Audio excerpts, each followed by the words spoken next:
What's up friends? Today we are here for another eSkate review, and in this video we're looking at the Acedeck N3. I did actually already do a review on this board, but today we're doing the studio review where we go over all of the nitty-gritty details and the numbers of the performance and my RBEM score. So stay tuned to see my breakdown of my scores for this board, and leave a like if you enjoy these information-filled videos.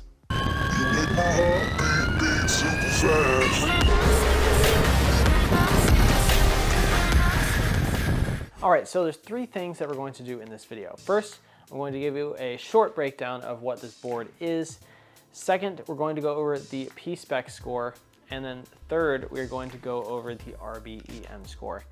PSPEC score is focused solely on objective performance, and the RBEM score is my subjective rating of this board, and we'll compare them to the other boards that I've rated so far, and you guys will have an exact comparison of performance and subjective judgment across my whole lineup of review boards. There are more boards coming in the future, and I'm super excited to get even more numbers onto these charts. So let's go into the first section and talk about a brief overview of what this board is. All right, so what is the Acedeck N3? This is a heavy, high-speed, powerful, intermediate to advanced level board that will give you a ton of enjoyment and a really beastly feel underfoot. I wouldn't call it nimble, and I certainly would not call it portable, but is definitely a board that I would love to have in my personal arsenal. And this is probably one of the best boards I could possibly lend out of my whole collection back there to a friend who needs a board for a ride. I just know that this thing has plenty of range, it's got plenty of speed, and it can be dialed down using speed modes so that even beginners can ride it. Now, the upper end of this board is definitely impressive, and when we get to the performance section, you'll understand how this just crushes the charts in almost all of my performance metrics.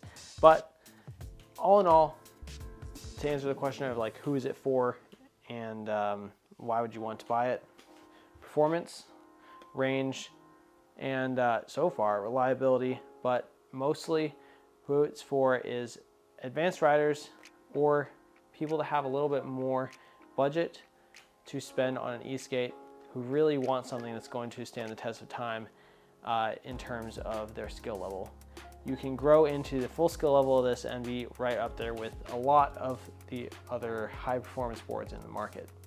So I think that's a pretty good overview of what this is. I love this thing. My short, too long didn't watch is that if you have $18.99 that you want to spend on an e-skate, you pretty much can't go wrong with this. There's some little finicky things here and there, but this thing has really treated me well so far, and Acedeck recently released an even more affordable, value-driven version in the belt drive N3, and I think that's definitely worth checking out for people that don't quite have as much money. So let's go ahead and go straight into the PSPEC. If you didn't catch my last video on this board where I talked more about the riding experience, go check that out in the iCard. That was a riding review, kind of went over it all as I was actually riding it.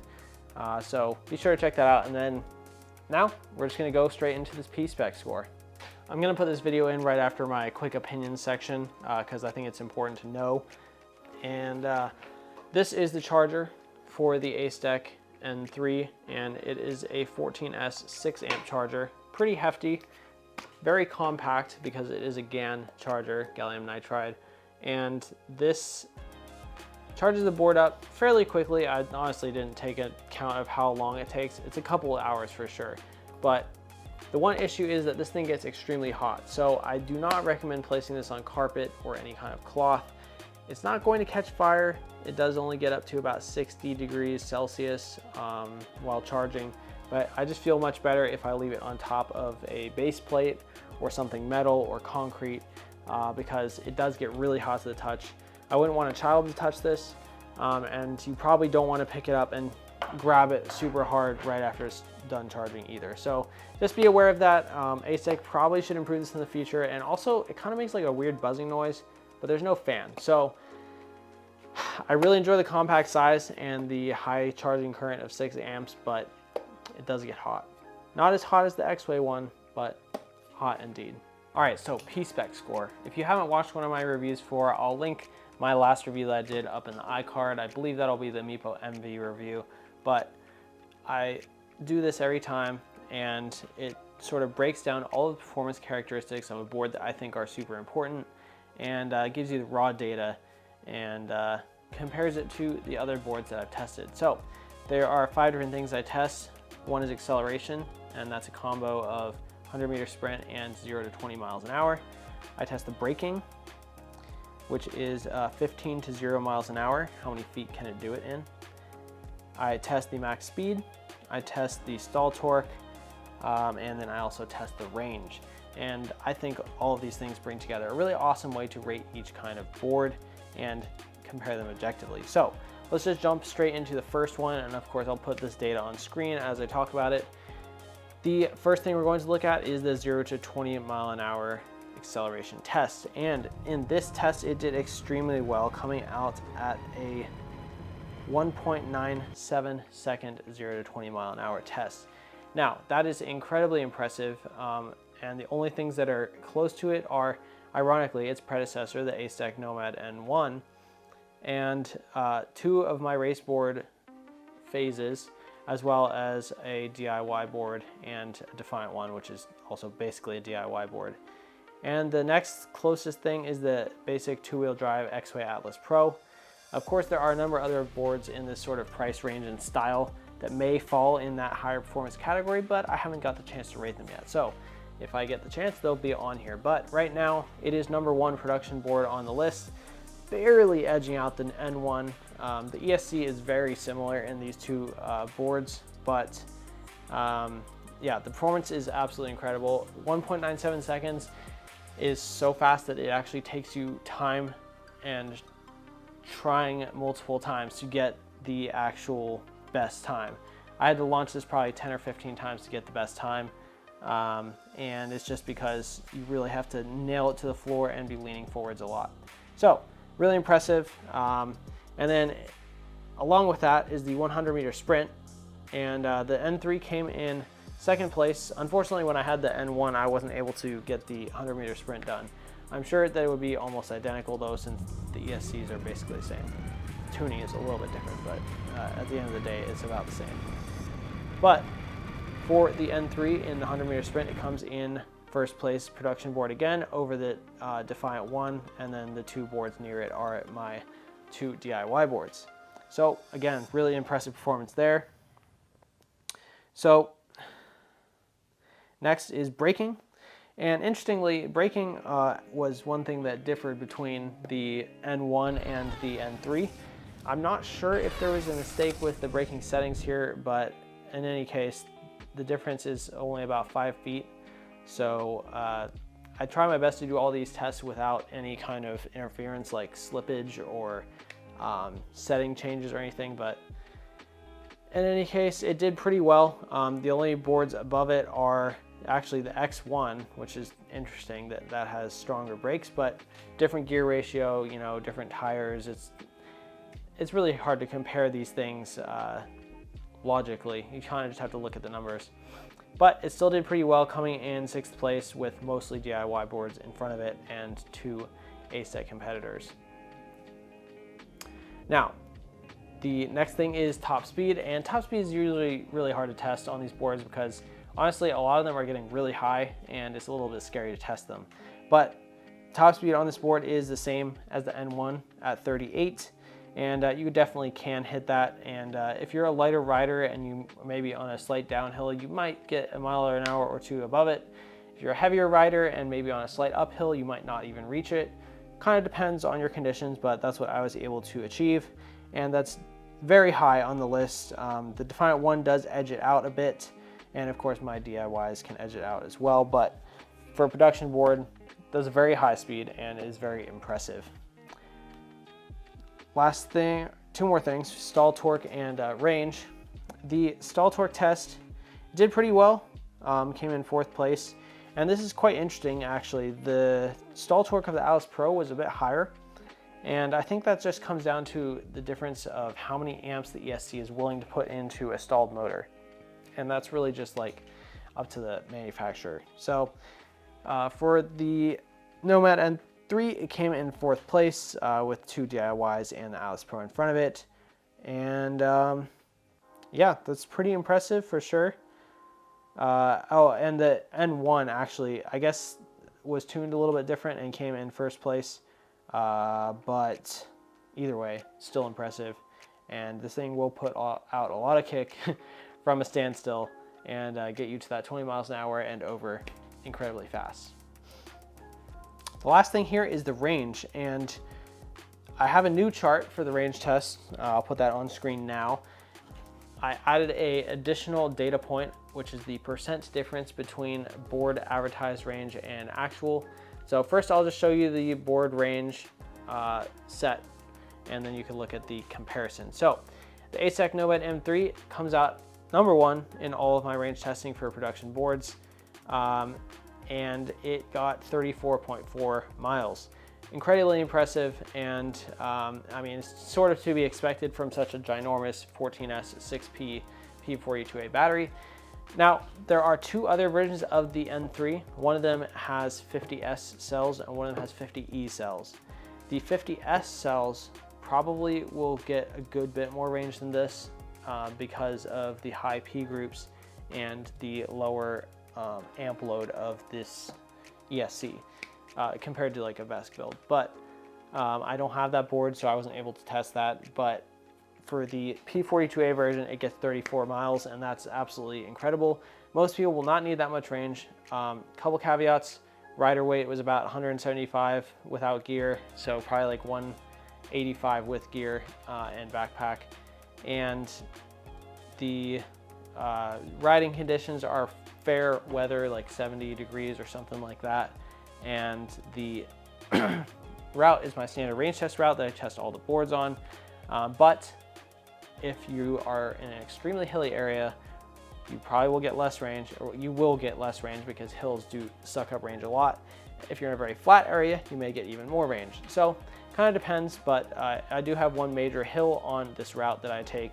So I think it's a pretty fair range number that most people would probably expect to be able to hit. The other caveat is if you're super heavy, it will reduce the range as well.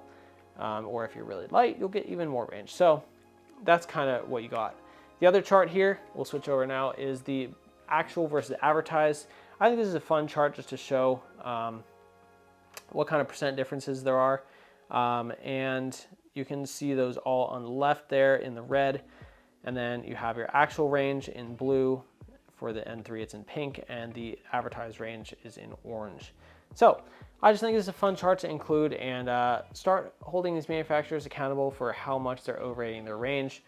I somewhat understand the idea of overrating your range to be competitive, but it's not really competitive if the customer is not getting what you say out of it. So this is by far not only eSkate. Plenty of companies overrate stuff by a lot.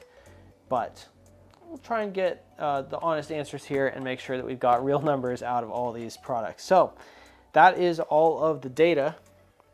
So we have the PSPEC Composite Score, and probably to no surprise of anyone, the N3 comes out at #1 on this test.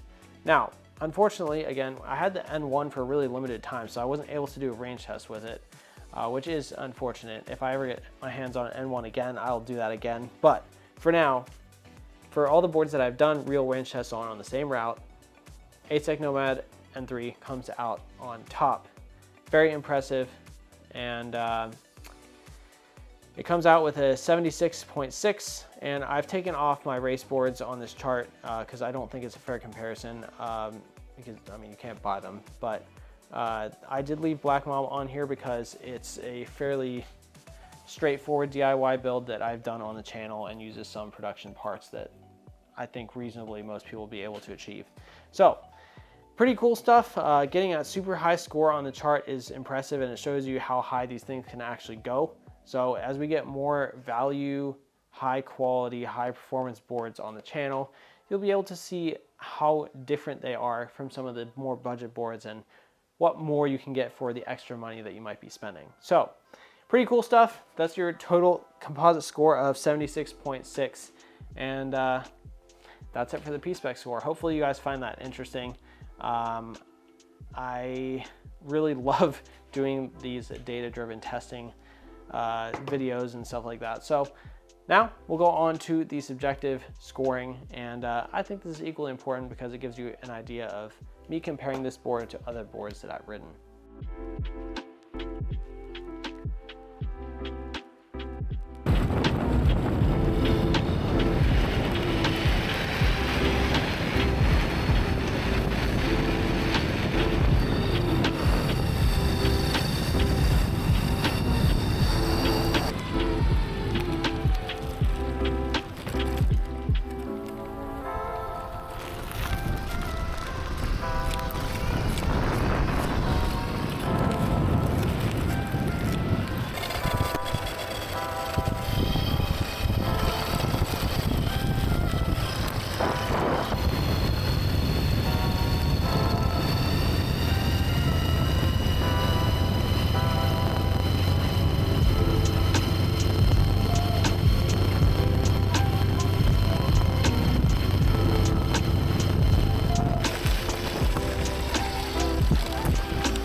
All right, this is the part of the video where you get to see some cool B-roll of the board and where I go through all my subjective ratings. Now, first up in this list is build quality. And honestly, the Acedeck N3 is one of the highest build quality boards that I've ever used. It's extremely durable in my experience and has limited failure points from what I've seen. There was one issue with the rear truck, which is someone on Reddit broke one, and I have the replacement sitting here somewhere. I'll show you. Someone on Reddit broke one of the trucks, and Acedeck decided to strengthen it. So if you look at the TKP truck, in the rear, I'll probably do some B-roll of it. There's this large section in the truck that's cut out. It's on the front and the rear. It makes it look really cool. I like the design of it, but I guess it was too weak, so they ended up strengthening it and adding some more metal, and actually sent out a free rear hanger to all of the people that purchased an N3. So if you haven't got yours and you are worried about your truck braking, which I don't think you should be, I think that was an edge case, and honestly it is a little bit thin back here, but I think most people will be perfectly fine. If you want that, be sure to email Acedeck and they'll probably get you sorted out. But this strengthened one is definitely more than enough. So that's the only hit on build quality that I've seen. You can see on the used board here, there are a number of scrapes on the bottom, and that's because there's actually a metal case over top of the plastic enclosure. I think this is a super great idea. It's sort of like a big skid plate, and definitely will increase the longevity of a plastic battery enclosure. All of the materials on this board are extremely high quality. I mean, the machining on them is incredible. The wheels look great. The motor mounts are super strong. The gear drives have been super reliable for me so far. I think the amount of people with Acedeck N3 gear drive issues is quite minimal. I think they sound super great. They run smoothly, and I've taken it through some fine dust and sand and stuff, and it didn't have any issues. So great sealing with O-rings on there, great stiffener bars, and I guess the only other thing that I could really complain about is that the bushings on here, which allegedly Acedeck is working to improve, the stock ones are not the greatest, but that's not really a quality thing. That's more of an opinion. But overall, I really can't fault really much of anything on here. If you have an issue with the quality of the Acedeck N3, let me know down in the comments, because I'd be curious to see what kind of issues people had. I've had basically none. So all of that to say, the build quality is awesome, and they get a 9 out of 10. The only reason it could go up is because they did have that truck issue, and you know, the bushings are not the highest quality out of the box. So very good there. Next up is deck. Now the deck on this thing is pretty cool. It is a W concave deck, and while it is a slight W concave, it is still there. So if W concave is something that's absolutely no-go for you, you might not like this deck. For me, I really liked it a lot. It's super nice and wide, supports your foot fully. And when I was racing on this at Electrify Race League Phoenix, I was able to really dig into the corners and have a solid support when I was going around those tight turns. And overall, it's just really comfortable. It does not really flex at all. Maybe it does a tiny bit, but that paired with the 7-inch tires gives you a really comfortable ride regardless. So I did rate this deck super highly at 9.1 out of 10. And it's probably one of the top street decks that I've ridden. It is quite unique as well, with the carbon fiber in there, as well as the split angle approach. There's not really a ton of split angle decks out there in Eastgate, and it's really cool to see Acedeck have something like that because it contributes to your stability while still maintaining some of that turnability. You can completely erase that with how you set up the trucks, but in this case, it's a pretty good balance. Next up is the remote, and the remote on the N3, it's fine. It does the job. It's not incredibly special. It's fairly comfortable, even with gloves, and the thumb wheel feels pretty good. It's not as nice as a metal thumb wheel, but Acedeck does have a nice metal frame that you can get for the N3 remotes, and that's pretty cool. Keeps it more safe if you end up dropping it a lot. The one thing where it does come in handy is that you can set a lot of settings from this remote.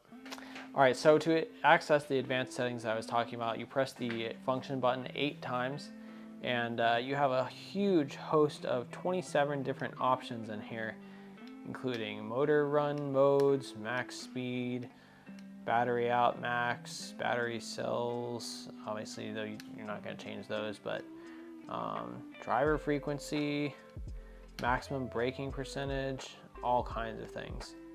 And actually I've just discovered that the maximum braking percentage in here right now is 85%. I believe that's the out-of-box number, and the N1 that I was testing was not mine, so I'm assuming that the person that had it must have set the braking percentage to maximum instead of 85%. So good to know why that had the discrepancy there. I guess I should probably go test this again and see if I can get a better number, but we'll see what I can do.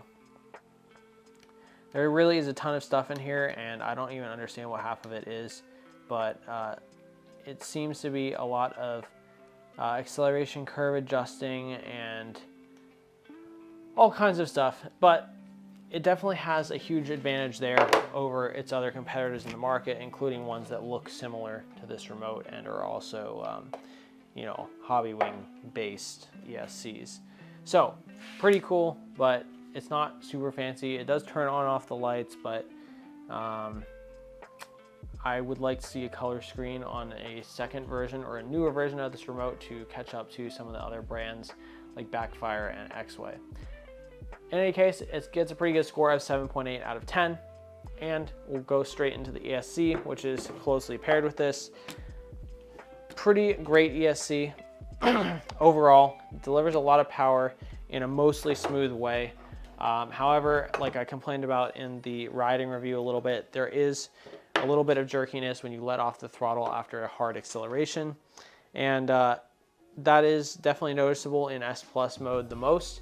However, it was way worse on the N1, and they mostly fixed it on the N3 here, so major improvement there. So the rating from the N1 to the N3 here on the ESC does go up a good bit. But overall, it does the job. It's not as good as Vesk still, in my opinion. However, it seems to be fairly efficient, and it puts down the power well, and it's really not a lot to complain about. It doesn't have an app connection yet. Maybe one day Acedeck will have that, but it doesn't have an app connection like X-Way does. So kind of nice to have, but overall, I like it, and it gets a pretty good score of 7.9 out of 10. Next up on the rating list is trucks and bushings, and honestly, the trucks on the N3 here are some of the coolest looking trucks I've seen on pretty much any board. Obviously, this is completely subjective, and some people maybe don't like these at all, but I think they look super cool, and they just bring together a really like complex and machined look to the board. And I think that these are a huge step up on the aesthetics that the N1 had. These look much cooler and more technical and complex, and I really like that. I will add also that the bull bar on the front looks super cool, really cool. Machining and just super strong. You can pick up the entire board with the bull bar. If you've ever gotten a China or like an AliExpress bull bar and put it on Matrix 2 trucks or Matrix 3s, this is completely different. This is much stronger than that. And yeah, overall, these are TKP trucks. I still don't think TKPs are my favorite. And while I did race this in Arizona, I had to put in pretty soft bushings, and I still didn't really have the turning radius that I wanted. So I think you can definitely get pretty good with a right bushing setup on here, but it may take some time, and I didn't ultimately find it. At least not in the sense of being able to go, 38 miles an hour and also turn really well. I think it's sort of an either or, especially with the stock bushings out of the gate. I do have the black bushings in here, not the white ones. The white ones are not as good as these black ones are. I believe these are more stable and they feel better. But I've heard that Acedeck is working with some bushing company to figure out a better way to get good bushings on these boards. So I'm super excited for that. But overall, the trucks look cool. They work well. They're pretty strong. And I gave them a 7.1 out of 10 for trucks and bushings, with mostly the bushings being the part that takes that score down a little bit. Next up is wheel options, and we're not going to spend much time on this, but the N3 has a proprietary wheel connection pattern with a quick connect system, and it's nice. It has padding to keep instantaneous vibrations from getting back into the gears, and I think that does improve the durability of the gear drive. However, it also makes it harder to put other wheels on here, and I don't think you're going to see many other wheels on these boards. So unless you have this exact 5-bolt pattern on your wheels, you're not going to be able to attach the adapter, and thus you probably won't be able to use the wheel. Maybe they'll make some adapters in the future, or maybe there's some on the website that I don't know of off the top of my head. So I checked out the website, and it turns out there actually are adapters for the Element gear drives, which is great. These drives are actually surprisingly small. They have 3 steel gears inside of them, and they're helical, so they're decently quiet. These gear drives are actually pretty great, and if they have these available for DIY boards, they might actually be a great option. You've got your ABEC, Kegel, and your AT adapter. However, the AT one is only compatible with the Acedeck wheels at this time. However, they could make one that's compatible with other patterns should they choose to do so. Now that I did find out that these do have adapters, I have a couple more thoughts on it. First off, since they can fit some urethane and rubber wheels, they do have a much better value proposition than I thought originally. So they're going to get an increased score based off of that alone. These wheels do actually fit a lot of different tires on them as well. You can fit Novas on them. You can fit the regular width Lin Power slicks. You can fit quite a number of things on here actually, and that's pretty great. So honestly, I don't really have a huge issue with these gear drives. They are more compatible than the old ones for sure. The old Acedeck gear drives used to be huge, so moving to this 3-gear steel version is a great move. And overall, the wheel options for this board are pretty decent. You definitely can't go down too low on the urethane wheel side, but I don't know why you would want to anyway. So they get a 4.2 out of 5. All right, so next up is water resistance, and here's my disclaimer: don't ride your board in the rain. It's just bad idea, bad for electronics, bad for motors, bad for bearings. You're just not going to have a positive outcome at the end of the day. Adds a lot of grit and gunk into places where it would never normally get, and I just think it's a bad idea. But it is water prepped, I'll say, fairly well. One of the benefits of having an underslung enclosure rather than a lid, in my opinion, is that you can use a gasket to really crank down and get a tight seal between the enclosure and the deck. And at the end of the day, I think this is fairly water resistant. I'll put the rating on screen, and that rating, if they have it on their website, will have gone into this number. And overall, it's sealed pretty well. The motor connectors are super solid, made by Acedeck, and yeah, there's not really a lot of options for water to get into this deck. So it gets a 4.4 out of 5 for water resistance. And honestly, a lot of these boards end up being around the same because it's just similar ways to attach. So there you go, 4.4 out of 5. Next up is customer service, and honestly, Acedeck is kind of a leader in the game, at least from my point of view. They do a really great job of making sure that customers get what they need, including managing a Facebook group and helping people get connected to answers quickly. Big shout out to Oliver, who's one of the reps. He holds several hats at Acedeck, but he does a really good job making sure the community is tended to. Again, if you need to reach out to them, use their email, use their Facebook group, and there's a lot of Acedeck users out there at this point, so chances are that you're probably going to have someone that may have a good idea of how to fix it, and if not, I am fairly familiar with Acedeck as well, so if you have any questions, leave them down below in the comments, and I'll try to get you an answer or get you connected with someone that might have the answer. But in any case, I do feel that Acedeck is at the top end of customer service nowadays. But of course, response time is always a thing that people struggle with. So not having to have solved, I haven't had any major issues that I've needed to have resolved yet, but the responses that I've had with them have been pretty good. But they still don't get a 5 out of 5 because I think there's always room to improve. So they get a 4.3 out of 5 overall. All right, so last category is price and value, and this thing absolutely kills it in price and value. Coming in at the current price of $18.99, which is like sale. I think it's gonna be that for a while, but $18.99 is an incredible price for the amount of performance you get out of this board, for the amount of range you get, for the durability, the looks, and it's honestly just a beast of a board, especially for $18.99. So this gets our highest ever, or second highest. Oh, it gets the highest ever rating of 4.8 out of 5 for price and value. Absolutely awesome, and I honestly think that the new N3 with the belt drive could get a 4.9 out of 5 because it's even cheaper at $14.99. And the only downgrade you're making is going to a belt drive, which for some people may be a huge downgrade, but for me, I think for $400 less, it might be a worthy sacrifice. And it's incredible what you can get nowadays for your money.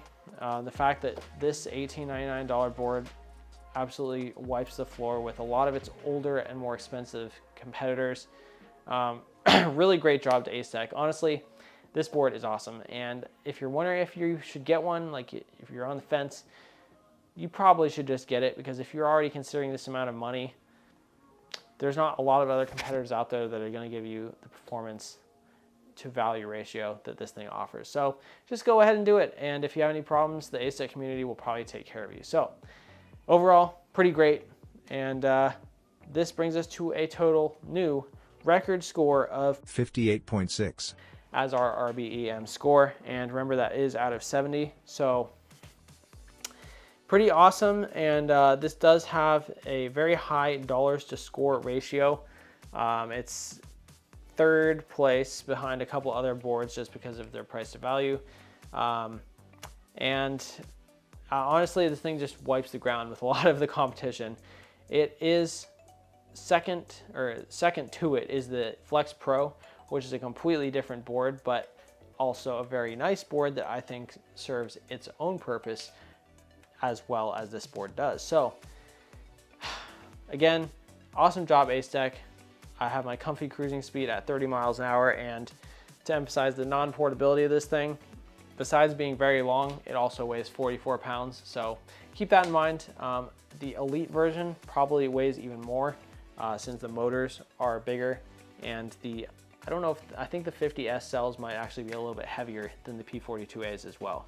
So incredible job, Acedeck. I honestly sound like a huge Acedeck shill here, but I can't really complain much about this thing except for the trucks not being as turnable as I would like, and for that little bit of jerkiness on the acceleration. And both of those things I think can easily be fixed in the future or in a future version, but I would happily ride this every day to work, and I think that it deserves to be at the top of my list. Alrighty, so this is the end of the Acedeck N3 review, and honestly, it's one of the best boards that I've ever reviewed. It tops the chart in both my subjective and my objective scoring, and I honestly think it deserves it. I would ride this thing every day, legitimately, and the only complaint that I would have is that I probably should tune the bushings better, and the only reason I haven't done that is because it's really annoying and expensive. So hopefully Acedeck figures out a better stock bushing combination in the future, but for now, everyone is pretty much safe to buy this in my opinion. And that is a very strong thing to say, but I do have faith that Acedeck will probably take care of you pretty well. And yeah, they did send me this board for review, keep that in mind. However, they're not paying me anything to do this review. I'm doing it fully on my own, and if you come up to me in person, I'll let you try it, and this thing is awesome. So thanks for watching, and hopefully you enjoyed the video and got some helpful and cool info out of it.